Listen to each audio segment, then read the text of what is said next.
Hello everyone, എല്ലാവർക്കും P S C tips and ട്രിക്സിൻ്റെ പുതിയൊരു ക്ലാസ്സിലേക്ക് സ്വാഗതം. ഇന്ന് നമ്മുടെ ജോഗ്രഫി സെഷനിൽ അടുത്തൊരു ക്ലാസ്സാണ് ന്യൂ എസ് ആർ ടി സീരീസിലെ 10ാം ക്ലാസ്സിലെ സാമൂഹ്യശാസ്ത്രം 2 ഭാഗം 1 വരുന്ന ഇന്നലെ നമ്മൾ കംപ്ലീറ്റ് ചെയ്ത ചാപ്റ്ററിൻ്റെ തൊട്ടടുത്ത ചാപ്റ്ററാണ് പഠിക്കുന്നത്. ഏതാണ് ചാപ്റ്റർ 2? കാലാവസ്ഥ മേഖലകളും കാലാവസ്ഥ മാറ്റവും. ഈ ഒരു പേരിൽ നിന്ന് തന്നെ നമുക്ക് മനസ്സിലാക്കാം കാലാവസ്ഥയെക്കുറിച്ച്, കാലാവസ്ഥ മേഖലകളെക്കുറിച്ച്, കാലാവസ്ഥ മാറ്റം എങ്ങനെ ഉണ്ടാകുന്നു എന്നതിനെ കുറിച്ചൊക്കെയാണ് നമ്മൾ പഠിക്കുന്നത്. ലോകത്ത് എല്ലായിടത്തും കാലാവസ്ഥ ഒരുപോലെയല്ല. കാലാവസ്ഥ വൈവിധ്യം നിറഞ്ഞതാണ് നമ്മുടെ ഭൂമി. കാലാവസ്ഥ ഘടകങ്ങളിൽ ഉണ്ടാകുന്ന ഏറ്റക്കുറച്ചിലുകളെ അടിസ്ഥാനപ്പെടുത്തി ലോകത്തെ വിവിധ കാലാവസ്ഥ മേഖലകളായി തിരിച്ചിരിക്കുന്നു. നമ്മൾ പഠിച്ചതാണ് കഴിഞ്ഞ ദിവസം ആഗോള മർദ്ദ മേഖല, എങ്ങനെയൊക്കെയാണ് ഓരോ ഇടങ്ങളിൽ താപം കൂടിയും കുറഞ്ഞും വരുന്നത്, അവിടുത്തെ കാലാവസ്ഥ എങ്ങനെയൊക്കെ വ്യത്യാസപ്പെട്ടിരിക്കുന്നുള്ളതിൻ്റെ ഒരു അടിസ്ഥാനമായിട്ടുള്ള കാര്യങ്ങൾ നമ്മൾ പഠിച്ചതാണ്. അപ്പൊ അങ്ങനെയുള്ള കാലാവസ്ഥാ മേഖലകളുടെ സവിശേഷതകൾ പരിചയപ്പെടുകയാണ് ഈ ഒരു ചാപ്റ്ററിലൂടെ. ഓക്കെ, അപ്പൊ ആദ്യം തന്നിട്ടുള്ളത് ഇവിടെ ഒരു അനുഭവക്കുറിപ്പാണ്. ഇവിടെ ഒരു നിഖിൽ ഷിബു പറയുന്ന ഒരു കുട്ടിയുടെ അനുഭവക്കുറിപ്പാണ് തന്നിട്ടുള്ളത്. നോക്കാം. ഉന്നത വിദ്യാഭ്യാസത്തിനാണ് ഞാൻ കാനഡയിൽ എത്തിയത്. താമസിക്കുന്നത് ന്യൂ ബ്രൻസ്വിക് പ്രവിശ്യയിൽ. ഇവിടെ തണുപ്പുകാലം ആരംഭിച്ചിരിക്കുന്നു. ശൈത്യകാലത്തിന്റെ വരവ് അറിയിച്ചുകൊണ്ട് മേപ്പിൾ മരങ്ങൾ ഇല പൊഴിച്ചു തുടങ്ങി. എന്നാൽ പൈൻ മരങ്ങൾ പച്ചച്ച് തന്നെ നിൽക്കുന്നു. സെപ്റ്റംബർ മധ്യത്തോടെയാണ് ഇവിടെ ശൈത്യകാലം ആരംഭിക്കുന്നത്. ജനുവരി അവസാനത്തോടെ അത് മൂർധന്യത്തിലെത്തും. പതിയെ പതിയെ തണുപ്പ് കുറഞ്ഞ് ഏപ്രിലോടെ അവസാനിക്കുകയും ചെയ്യും. ഈ കാലയളവിൽ ശരാശരി താപനില -20 ഡിഗ്രി ആയിരിക്കും. ഇത് -35 ഡിഗ്രി വരെയൊക്കെ താഴാറുണ്ട്. ശൈത്യകാലത്ത് ഏറെ ബുദ്ധിമുട്ടുണ്ടാക്കുന്നത് ശീതക്കാറ്റാണ്. ഈ കാലയളവിൽ ശക്തമായ മഞ്ഞുവീഴ്ച ഉണ്ടാകും. 40 മുതൽ 50 സെന്റിമീറ്റർ വരെ കനത്തിൽ മഞ്ഞ് അടിഞ്ഞുകൂടും. ശൈത്യ കാലാവസ്ഥയെ അതിജീവിക്കുന്നതിന് ഒന്നിലധികം വസ്ത്രങ്ങൾ ധരിക്കണം. ജാക്കറ്റ്, കയ്യുറ, പാദരക്ഷകൾ എന്നിവയില്ലെങ്കിൽ കുഴങ്ങിയത് തന്നെ. വീടുകളിലും കെട്ടിടങ്ങളിലുമെല്ലാം ഹീറ്ററുകൾ സജ്ജീകരിച്ചിട്ടുണ്ടാകും. മെയ് മാസം ആരംഭിക്കുന്നതോടെ താപനില ഉയരാൻ തുടങ്ങും. ആഗസ്റ്റ് മാസത്തോടെ അത് 30 ഡിഗ്രി സെൽഷ്യസ് വരെ എത്തും. വേനലിൽ പകൽ ചൂടുള്ളതും ആർദ്രവുമായിരിക്കും. ഇടയ്ക്ക് മഴയും ലഭിക്കാറുണ്ട്. വേനൽക്കാലത്ത് നേർത്ത വസ്ത്രങ്ങൾ ധരിച്ചാൽ മതിയാകും. ഇത് ഈ ഒരു കുട്ടിയുടെ ഒരു അനുഭവക്കുറിപ്പാണ്. ഇവിടെ നമുക്ക് ആ ഒരു കാലാവസ്ഥ എങ്ങനെയാണെന്നുള്ളത് ഏതാണ്ട് മനസ്സിലായിട്ടുണ്ടാവും. അപ്പൊ എന്തൊക്കെയാണ് ഈ ഒരു കാലാവസ്ഥയിൽ നിന്ന് നമുക്ക് മനസ്സിലാവുന്നത്? നമ്മുടെ നാട്ടിലെ പോലുള്ളൊരു കാലാവസ്ഥയല്ല അല്ലെ. കാലാവസ്ഥ വൈവിധ്യം നിറഞ്ഞ ഭൂമിയിൽ നിന്നുള്ളൊരു ഭാഗമാണ്. ഇവിടെ ഈ കുട്ടി താമസിക്കുന്ന സ്ഥലം ന്യൂ ബ്രൻസ്വിക് എന്ന പ്രവിശ്യയാണ്. ഇവിടെ എന്താണ്, കഠിനമായ ശൈത്യവും മഞ്ഞുവീഴ്ചയും ഒക്കെ അനുഭവപ്പെടുന്നുണ്ടെന്ന് പറഞ്ഞു. അതുപോലെ ശരാശരി താപനില -20 ഡിഗ്രി സെൽഷ്യസ് മുതൽ -35 ഡിഗ്രി സെൽഷ്യസ് വരെ താഴ്ന്നും കാണപ്പെടുന്നുണ്ടെന്ന് പറഞ്ഞു. എന്തുമാത്രം തണുപ്പാണല്ലേ. മെയ് മാസത്തോടെ ഈ ഒരു താപനില ഉയരും എന്ന് പറയുന്നുണ്ട്. ഓഗസ്റ്റിൽ ഇത് 30 ഡിഗ്രി സെൽഷ്യസ് വരെ ഉണ്ടാവുമെന്നും പറയുന്നുണ്ട്. ശീതക്കാറ്റ്, അങ്ങനെ ഒരു പ്രത്യേകതയും കൊണ്ട് ഇവിടെ പറഞ്ഞു. ശീതക്കാറ്റ് ഏറ്റവും ബുദ്ധിമുട്ടിക്കുന്ന ശീതക്കാറ്റാണെന്ന് പറഞ്ഞു. അതുപോലെ ശക്തമായ മഞ്ഞുവീഴ്ച ഉണ്ടാകും എന്നും പറഞ്ഞു. അപ്പൊ ഇത്തരത്തിൽ കടുത്ത തണുപ്പും മഞ്ഞുവീഴ്ചയും ഒക്കെ അനുഭവപ്പെടുന്ന പ്രദേശങ്ങളുണ്ട്. അതുപോലെ മറ്റു ചില പ്രദേശങ്ങളിൽ അതിയായ ചൂടും വരണ്ട അന്തരീക്ഷവും ഒക്കെ അനുഭവപ്പെടുന്നുണ്ട് എന്നുള്ളത് നമുക്ക് മനസ്സിലായി. അങ്ങനെ മിതോഷ്ണവും ആർദ്രതയും അനുഭവപ്പെടുന്ന മേഖലകളും ഉണ്ട് എന്നുള്ളതാണ്. മിതോഷ്ണവും ആർദ്രതയും ഒക്കെ അനുഭവപ്പെടുന്ന മേഖലകളും ഉണ്ട്. ഇത്തരത്തിൽ കാലാവസ്ഥാ വൈവിധ്യം നിറഞ്ഞതാണ് നമ്മുടെ ഭൂമി. താപം, വർഷണം തുടങ്ങിയ കാലാവസ്ഥാ ഘടകങ്ങളിൽ ഉണ്ടാകുന്ന ഏറ്റക്കുറച്ചിലുകളെ അടിസ്ഥാനപ്പെടുത്തിക്കൊണ്ട് ലോകത്തെ വിവിധ കാലാവസ്ഥാ മേഖലകളായി തരംതിരിക്കുന്നു. എന്താണ് ഇപ്പോൾ കാലാവസ്ഥാ മേഖലകൾ എന്ന് പറഞ്ഞാൽ? ഇവിടെ നമ്മൾ പറഞ്ഞതുപോലെ താപം, വർഷണം തുടങ്ങിയ കാലാവസ്ഥാ ഘടകങ്ങളിൽ ഉണ്ടാകുന്ന മാറ്റങ്ങളെ അടിസ്ഥാനപ്പെടുത്തിക്കൊണ്ട് ലോകത്തെ വിവിധ കാലാവസ്ഥാ മേഖലകളായി തിരിക്കുകയാണ് ചെയ്യുന്നത്. സമാനമായിട്ടുള്ള കാലാവസ്ഥ സവിശേഷതകൾ അനുഭവപ്പെടുന്ന വിശാലമായ ഭൂപ്രദേശത്തെ ഒരു കാലാവസ്ഥാ മേഖലയായി ക്ലൈമാറ്റിക് റീജിയൻ ആയിട്ട് കണക്കാക്കുകയാണ് ചെയ്യുന്നത്. സമാന കാലാവസ്ഥാ സവിശേഷതകൾ അനുഭവപ്പെടുന്ന വിശാല ഭൂപ്രദേശത്തെ ഒരു കാലാവസ്ഥാ മേഖലയായി കണക്കാക്കുന്നു. ലോകത്തിലെ ചില പ്രധാനപ്പെട്ട കാലാവസ്ഥാ മേഖലകളാണ് ഇവിടെ തന്നിട്ടുള്ളത്. മധ്യരേഖാ കാലാവസ്ഥാ മേഖല, മൺസൂൺ കാലാവസ്ഥാ മേഖല, സാവന്ന കാലാവസ്ഥാ മേഖല, ഉഷ്ണ മരുഭൂമികൾ, മിതോഷ്ണ പുൽമേടുകൾ, മെഡിറ്ററേനിയൻ കാലാവസ്ഥാ മേഖല, ടൈഗ മേഖല, ടൻഡ്ര മേഖല എന്നിവ. ഇതിൽ കുറേയൊക്കെ നമ്മൾ അവിടെ ഇവിടെയൊക്കെ ആയിട്ട് ഓരോ ചാപ്റ്ററുകളിലും കുറച്ചായി പഠിച്ചിട്ടുണ്ടായിരുന്നു.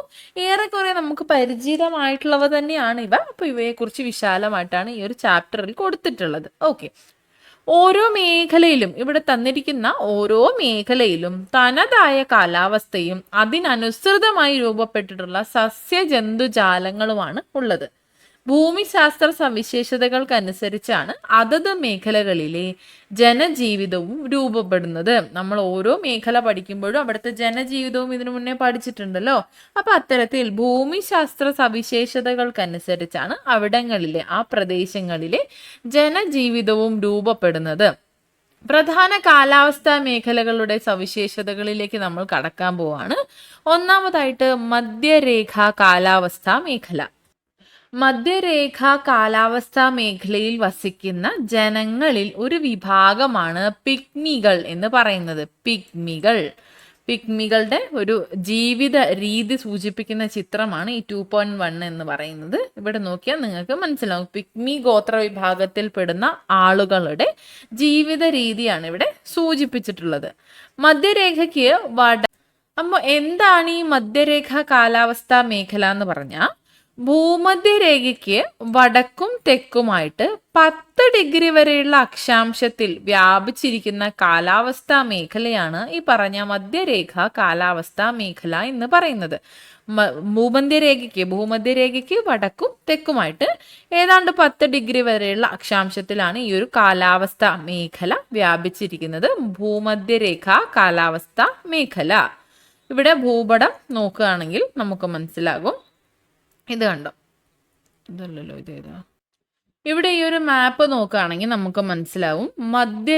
ഭൂമധ്യരേഖ കാലാവസ്ഥാ മേഖലയാണ് ഇവിടെ സൂചിപ്പിച്ചിട്ടുള്ളത്.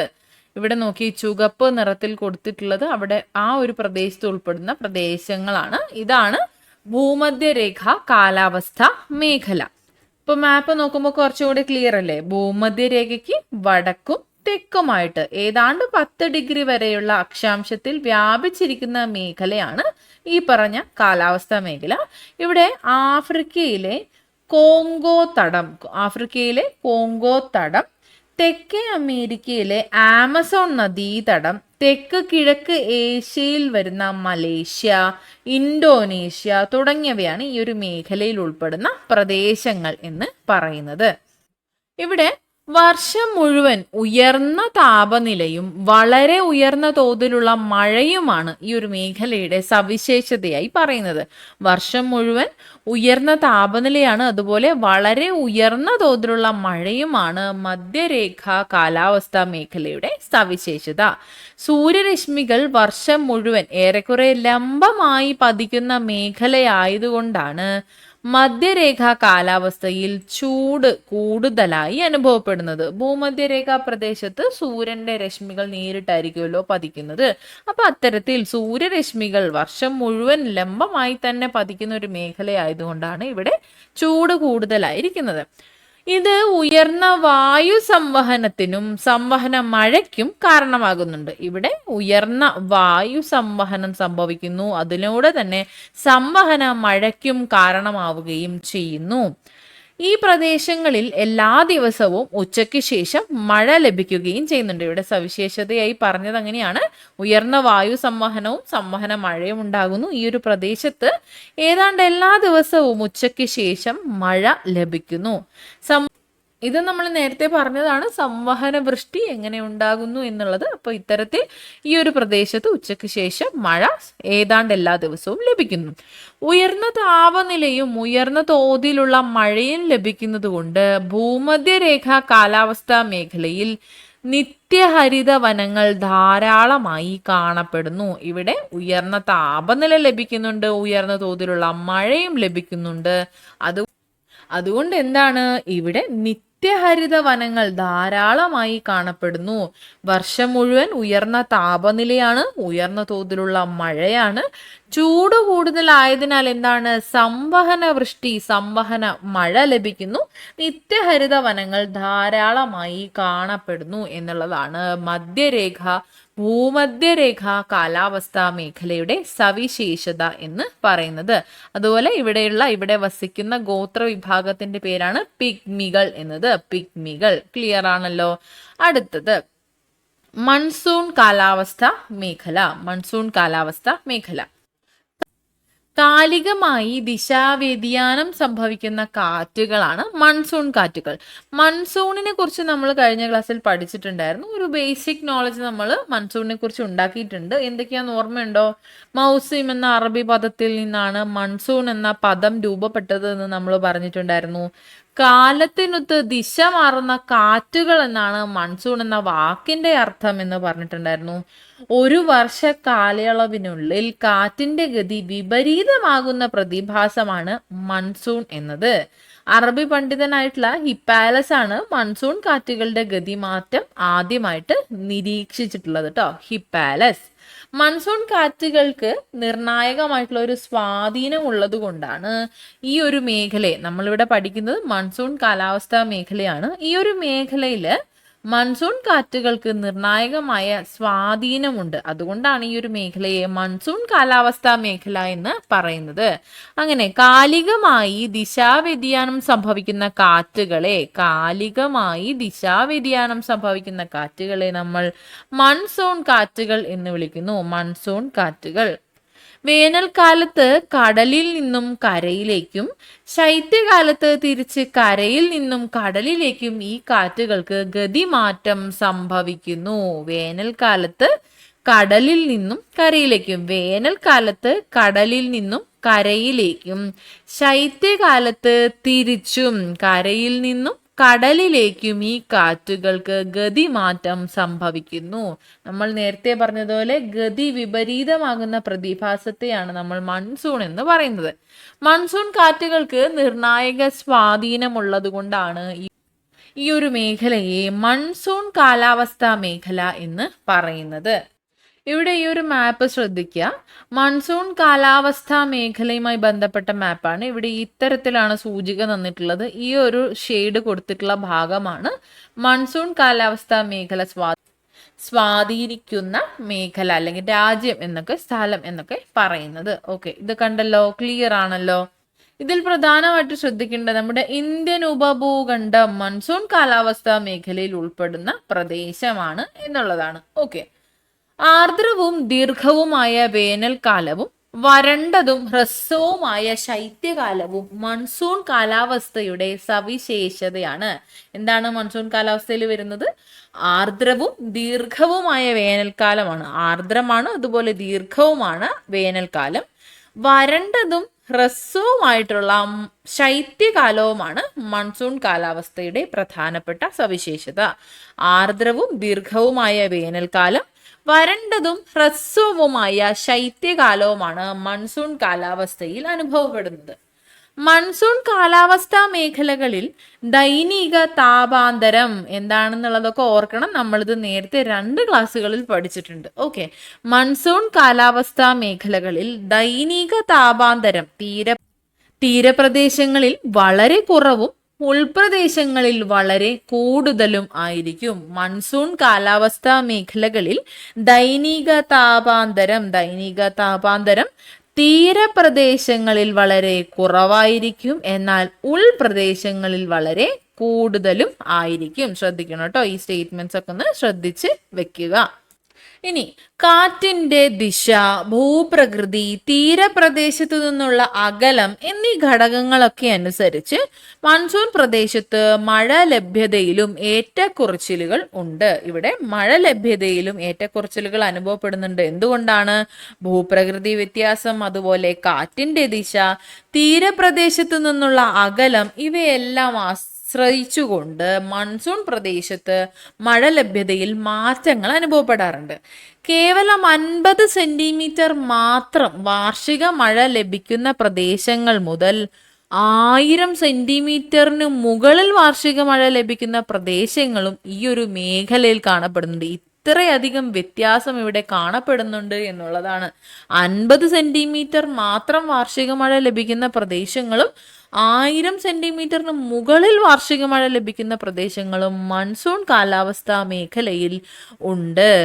ഇനി ഇവിടെ നോക്കുമ്പോൾ മൺസൂൺ വനം നമുക്ക് കാണാനായിട്ട് സാധിക്കും. എന്താ നോക്കാം. ഉയർന്ന താപനിലയും മഴ ലഭ്യതയും മൂലം ഇടതൂർന്നു വളരുന്ന സസ്യജാലങ്ങൾ ഈ മേഖലയിലെ വനങ്ങൾ നിബിഡമാക്കാൻ സഹായിക്കുന്നുണ്ട്. ഉയർന്ന താപനിലയാണ്, മഴ ലഭ്യതയുമുണ്ട്. അതുകൊണ്ട് എന്താണ്? ഇടതൂർന്ന് വളരുന്ന സസ്യജാലങ്ങളുണ്ട്. ഈ മേഖലയിലെ വനങ്ങൾ നിബിഡമാക്കാൻ ഇത് സഹായിക്കുന്നുണ്ട്. ഈ മേഖലയിൽ പൊതുവെ നിത്യഹരിത വൃക്ഷങ്ങളും ഇലപൊഴിയും വൃക്ഷങ്ങളും കാണപ്പെടുന്നു.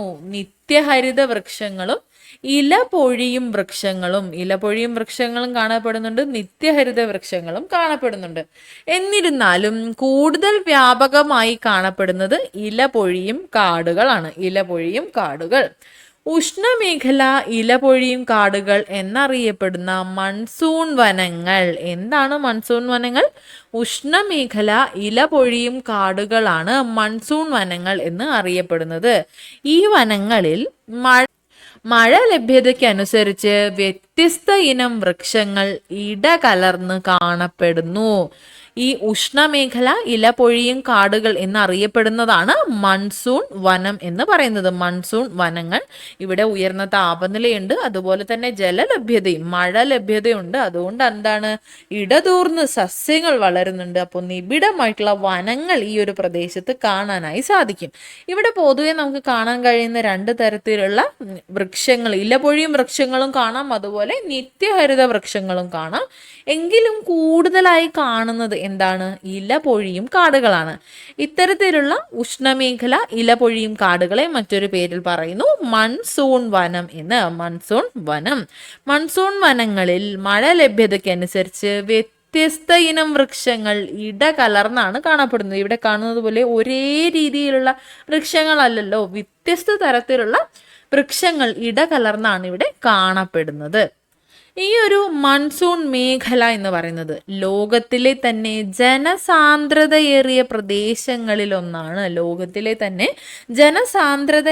പ്രദേശങ്ങളിലൊന്നാണ് മൺസൂൺ മേഖല എന്ന് പറയുന്നത്.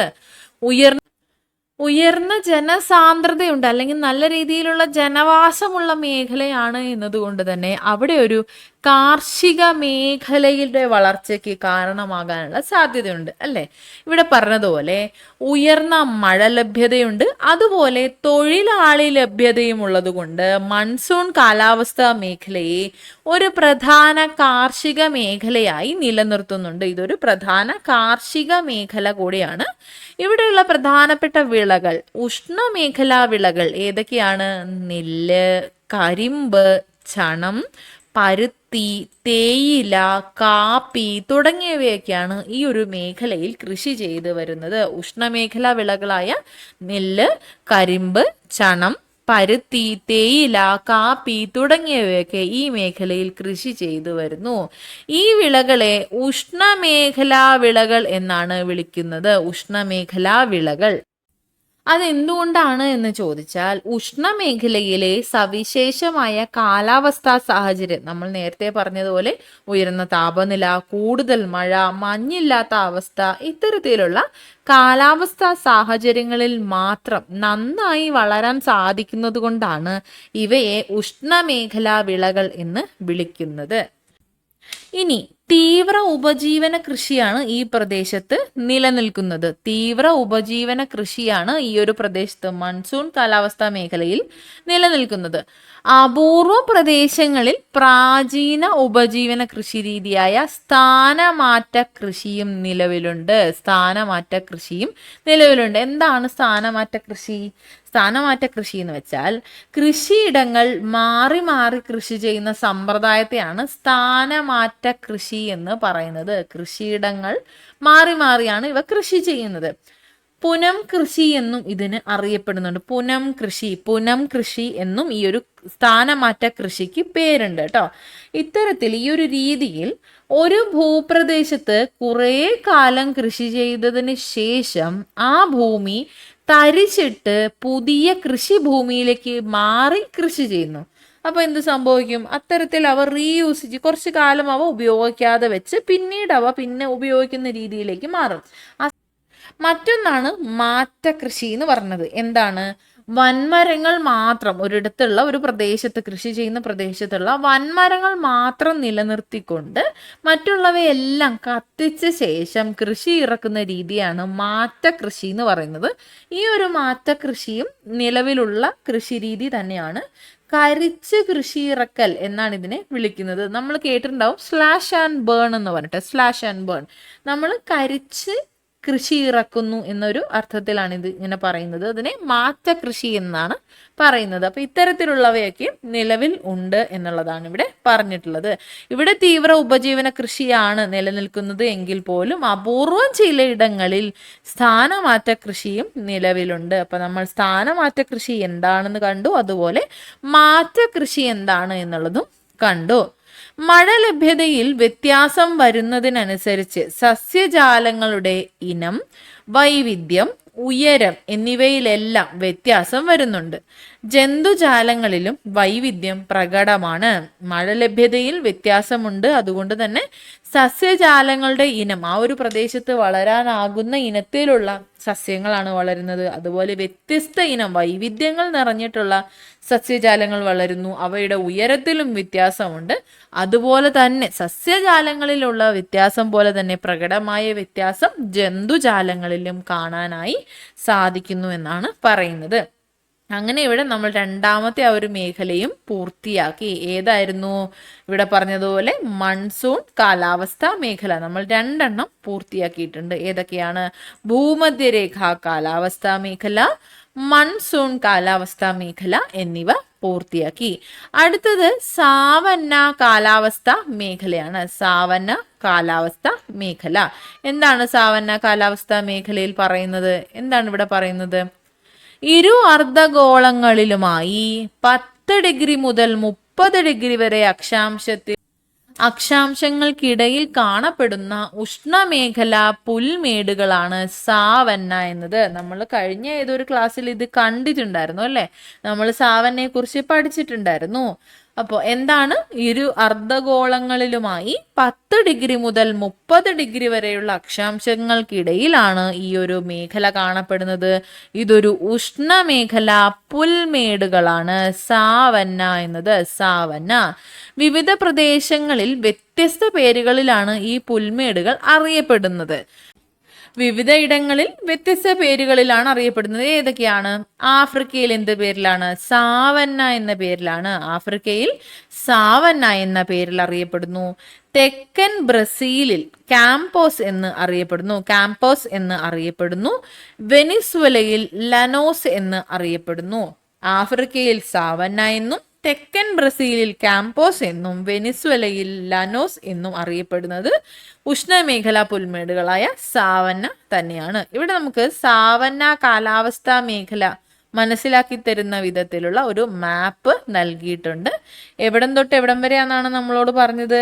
10 ഡിഗ്രി മുതൽ 30 ഡിഗ്രി വരെ വ്യാപിച്ചു കിടക്കുന്ന പ്രദേശമാണ് എന്ന് പറഞ്ഞിട്ടുണ്ട്.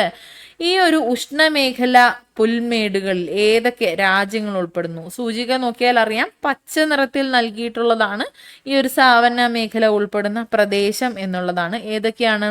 ബ്രസീലുണ്ട്, അർജന്റീന, സുഡാൻ, എത്യോപ്യ, കെനിയ, അതുപോലെ തന്നെ ഓസ്ട്രേലിയയും ഇത് ഉൾപ്പെടുന്ന മേഖലകളാണ് എന്നുള്ളത് നമുക്ക് മനസ്സിലായി. ഓക്കെ ആണല്ലോ. എന്തൊക്കെയാണ് ഇതിന്റെ സവിശേഷത എന്നുള്ളത് നൽകിയിട്ടുണ്ട്. ഉഷ്ണമേഖലാ പുൽമേടുകളിൽ ഉഷ്ണവും ആർദ്രവുമായ വേനൽക്കാലവും തണുപ്പ് കുറഞ്ഞ വരണ്ട ശൈത്യകാലവുമാണ് അനുഭവപ്പെടുന്നത്. ഇവിടുത്തെ സവിശേഷതയാണ് പറയുന്നത്. ഉഷ്ണവും ആർദ്രവുമായിട്ടുള്ള വേനൽക്കാലമുണ്ട്, തണുപ്പ് കുറവായ വരണ്ട ശൈത്യകാലവുമാണ് അനുഭവപ്പെടുന്നത്. ഇവിടുത്തെ വാർഷിക ശരാശരി താപനില 21 ഡിഗ്രി സെൽഷ്യസ് മുതൽ 32 ഡിഗ്രി സെൽഷ്യസ് വരെയാണ്. 21 ഡിഗ്രി സെൽഷ്യസ് മുതൽ 32 ഡിഗ്രി സെൽഷ്യസ് വരെയാണ് ഈ ഒരു സാവന്ന മേഖലയിലെ വാർഷിക ശരാശരി താപനില. 25 സെന്റിമീറ്റർ മുതൽ 125 സെന്റിമീറ്റർ വരെ വാർഷിക മഴയും ലഭിക്കുന്ന പ്രദേശമാണ് ഇത്. ഇവിടുത്തെ മഴ എത്രയാണ്? 25 സെന്റിമീറ്റർ മുതൽ 125 സെന്റിമീറ്റർ വരെയാണ് ഇവിടുത്തെ വാർഷിക വർഷപാതം എന്ന് പറയുന്നത്. ഇനി ഇവിടുത്തെ സസ്യജാലങ്ങളിലേക്ക് പോകുമ്പോൾ ഇലപൊഴിയും വൃക്ഷങ്ങളും ഉയരം കൂടിയ പുല്ലുവർഗ്ഗങ്ങളുമാണ് സാവന്ന മേഖലയിലെ പ്രധാനപ്പെട്ട സസ്യങ്ങൾ. ഇലപൊഴിയും വൃക്ഷങ്ങളുണ്ട്, അതുപോലെ ഉയരം കൂടിയ പുല്ലുവർഗ്ഗങ്ങളുമാണ് ഈ ഒരു പ്രദേശത്ത് കൂടുതലായും കാണപ്പെടുന്നത്. പിന്നീട് മരുഭൂമിയോടടുക്കുമ്പോൾ ഉയരം കുറഞ്ഞ കുറ്റിച്ചെടികളും കാണുന്നുണ്ട്, മുൾക്കാടുകളും ഒക്കെ കാണുന്നുണ്ട്. മരുഭൂമിയോടടുക്കുന്ന സമയത്ത് ഉയരം കുറഞ്ഞ കുറ്റിച്ചെടികളും മുൾക്കാടുകളും ഉണ്ട്. എന്നാൽ പൊതുവെ ഇലപൊഴിയും വൃക്ഷങ്ങളും ഉയരം കൂടിയ പുല്ലുകളുമാണ് സാവന്ന മേഖലയിൽ കൂടുതലായും കാണപ്പെടുന്നത്. ഇവിടുത്തെ കാടുകളും പുൽമേടുകളും വന്യമൃഗങ്ങൾക്ക് അനുകൂലമായ ആവാസ കേന്ദ്രം ഒരുക്കുന്നവയാണ്. ഇവിടുത്തെ കാടുകൾ, പുൽമേടുകൾ എന്നിവയൊക്കെ വന്യമൃഗങ്ങൾക്ക് അനുകൂലമായിട്ടുള്ള ഒരു ആവാസ സ്ഥലമാണ് ഒരുക്കുന്നത്. പ്രധാനമായിട്ടും ജിറാഫ്, സീബ്ര എന്നീ സസ്യഭോജികളായ മൃഗങ്ങൾ ഈ പുൽമേടുകളിൽ ധാരാളമായും കാണാറുണ്ട്. ജിറാഫ്, സീബ്ര തുടങ്ങിയ സസ്യഭോജികളായ മൃഗങ്ങൾ പുൽമേടുകളിൽ ധാരാളമുണ്ട്. അതുപോലെ മാംസഭോജികളായിട്ടുള്ള സിംഹം, കടുവ തുടങ്ങിയ മൃഗങ്ങളും ഇവിടെ കാണപ്പെടുന്നുണ്ട്. സസ്യഭോജികളായ ജിറാഫ്, സീബ്ര തുടങ്ങിയവ ധാരാളമായി ഈ പുൽമേടുകളിൽ കാണുന്നു. ഇവ മാത്രമല്ല, മാംസഭോജികളായിട്ടുള്ള സിംഹം, കടുവ പോലെയുള്ള മൃഗങ്ങളും ഇവിടെ കാണപ്പെടുന്നുണ്ട്. ഇത്തരത്തിലാണ് ഈ ഒരു സാവന്ന പുൽമേടുകളിലുള്ള ഒരു ജന്തു വൈവിധ്യം എന്ന് പറയുന്നത്. ഇനി ഇവിടുത്തെ ഒരു കൃഷി രീതി, ജീവിത രീതിയെ കുറിച്ചൊക്കെ നോക്കുമ്പോൾ താരതമ്യേന വളക്കൂറുള്ള മണ്ണാണ് ഇവിടെ കാണപ്പെടുന്നത്.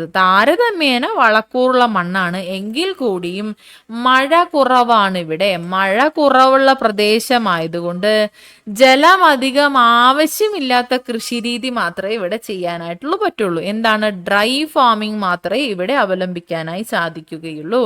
താരതമ്യേന വളക്കൂറുള്ള മണ്ണാണ് ഇവിടെ കാണപ്പെടുന്നത് എങ്കിലും മഴ കുറവായതിനാൽ ജലം അധികം ആവശ്യമില്ലാത്ത കൃഷി രീതിയാണ്, ഡ്രൈ ഫാമിംഗ് ആണ് ഇവിടെ അവലംബിക്കുന്നത്. മൃഗപരിപാലനം, കൃഷി തുടങ്ങിയവയാണ് ഈ പ്രദേശത്തെ ജനങ്ങളുടെ ഉപജീവന മാർഗങ്ങൾ. മൃഗപരിപാലനം, കൃഷി തുടങ്ങിയവയാണ് ഈ പ്രദേശത്തെ ജനങ്ങളുടെ ഉപജീവന മാർഗമായിട്ട് കണക്കാക്കുന്നത്. ജലം അധികം ആവശ്യമില്ലാത്ത കൃഷി രീതിയാണ് പ്രോത്സാഹിപ്പിക്കുന്നത്. അതുപോലെ മൃഗപരിപാലനവും ഇവിടുത്തെ ജനങ്ങൾ ഉപജീവന മാർഗമായിട്ട് തിരഞ്ഞെടുക്കുന്നുണ്ട്. സാവന്ന പ്രദേശത്ത് ജനസാന്ദ്രത പൊതുവെ കുറവാണ്. ജലം അധികം ലഭ്യമല്ലാത്ത ഒരു പ്രദേശമാണ്. ഇവിടെ ജനസാന്ദ്രത പൊതുവെ കുറവാണ്. പൊതുവെ പുൽമേടുകളാണ്, അപ്പോൾ ജനസാന്ദ്രത വളരെ കുറവാണ്. ആഫ്രിക്കൻ സാവന്നയിലെ തദ്ദേശീയ ഗോത്ര വിഭാഗമായ മസായികൾ ഇടയ ജീവിതമാണ് ഇവിടെ നയിക്കുന്നത്. ഇതാണ് ഒരു മസായി ഗോത്ര ഗ്രാമം എന്ന് പറയുന്നത്. ഇത് ആഫ്രിക്കൻ സാവന്നയിലെ തദ്ദേശീയ ഗോത്ര വിഭാഗമാണ് മസായി ഗോത്ര ഗ്രാമമാണ് ഇവിടെ കാണുന്നത്. ഇവർ ഇടയ ജീവിതം നയിച്ചാണ് അവരുടെ ഉപജീവനം നടത്തുന്നത്. യൂറോപ്യൻ കോളനികളായിരുന്ന രാജ്യങ്ങളിലെ സാവന്ന പ്രദേശങ്ങളിൽ വിപുലമായ രീതിയിൽ നാണ്യവിളകൾ കൃഷി ചെയ്യുന്നുണ്ട്. ഇവിടെ നമുക്കറിയാം, യൂറോപ്യൻസ് നമ്മുടെ നാട്ടിൽ വന്ന ശേഷം ആവുന്ന രീതിയിലുള്ള പരമാവധി സ്വത്ത് കൈക്കലാക്കുക എന്ന രീതിയിലുള്ള പ്രവർത്തനങ്ങളായിരുന്നു പ്രധാനമായും കാഴ്ചവെച്ചിട്ടുണ്ടായിരുന്നത്. അപ്പൊ അതുകൊണ്ട് തന്നെ അതിൽ നിന്ന് നമുക്ക് മനസ്സിലാക്കാം, നാണ്യവിളകൾക്കാണ് അവിടെ പ്രാധാന്യം നൽകിയിരുന്നത്. ഇവിടെ പറഞ്ഞതുപോലെ യൂറോപ്യൻ കോളനികളായിരുന്ന രാജ്യങ്ങളിലെ സാവന്ന പ്രദേശങ്ങളിൽ വിപുലമായ രീതിയിൽ നാണ്യവിളകൾ കൃഷി ചെയ്യുന്നുണ്ട്.